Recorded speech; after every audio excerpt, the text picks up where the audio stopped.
வீட்டில் உட்காந்து ரொம்ப போர் அடிச்சிச்சு. சரி அப்படியே ஈவினிங் சும்மா நடக்கலான்னு சொல்லிட்டு வெளியே கிளம்பிட்டேன். இந்த ரோடு சைடு நடக்கும்போது பார்த்தீங்கன்னா நிறைய ஏன்ஷியன்ட் பெயிண்டிங்லாம் இருக்கும். ஸோ நம்ம சிவிலைசேஷன்லாம் எப்படி டெவலப் ஆச்சு, இம்ப்ரூவ் ஆச்சுன்னு நிறைய டீட்டெயிலிங் இன்ஃபர்மேஷன்ஸ் அதில் கொடுத்துருப்பாங்க. ஸோ அதை அப்படியே பார்த்துட்டு நடந்து போயிட்டு இருந்தேன். எனக்கு பார்த்தீங்கன்னா வாக்கிங் பண்ணுறது ரொம்ப பிடிக்கும். ஸ்பெசிஃபிக்காக அதுவும் இந்த இடத்துல வாக்கிங் பண்ணுறது ரொம்ப நல்லாயிருக்கும். பிகாஸ் நிறைய யூனோ ட்ரீஸ்லாம் இருக்கும். ரொம்ப குவைட்டான ஒரு பிளேஸ் இந்த இடம். ஜாலியாக வாக்கிங் பண்ணிவிட்டு மேபி பாட்டு கேட்டுக்கிட்டு ஜாலியாக போகலாம். இங்கே நியரில் பார்த்தீங்கன்னா ஒரு சர்ச் இருக்குது. ஸோ இந்த சர்ச் பார்த்தீங்கன்னா எனக்கு ரொம்ப பிடிக்கும். நான் அடிக்கடி இந்த சர்ச்சுக்குள்ளே போவேன். ஸோ ப்ரேயர் பண்ணிட்டு வருவேன். ஒரு பீஸ் அண்ட் காம் மைண்ட் எனக்கு எப்போயுமே கிடைக்கும்.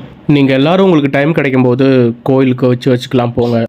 அது கண்டிப்பாக உங்களுக்கு ஒரு ஹெல்ப்ஃபுல்லாக இருக்கும். ஏன்னா உங்களுக்கு ஒரு மென்டல் பீஸ் கிடைக்கும், ஒரு ஃப்ரெஷ்ஷான மைண்ட் கிடைக்கும். ஸோ எப்போயுமே எல்லாருமே சர்ச்சுக்கு போங்க, ஹாப்பியாக இருங்க, எல்லாருமே சந்தோஷமாக இருக்கணும். உங்கள் லைஃப்பில் ஆசைப்பட்டதெல்லாம் உங்களுக்கு கிடைக்கணும் அப்படின்னு நான் கடவுள்கிட்ட வேண்டிக்கிறேன். Always be happy.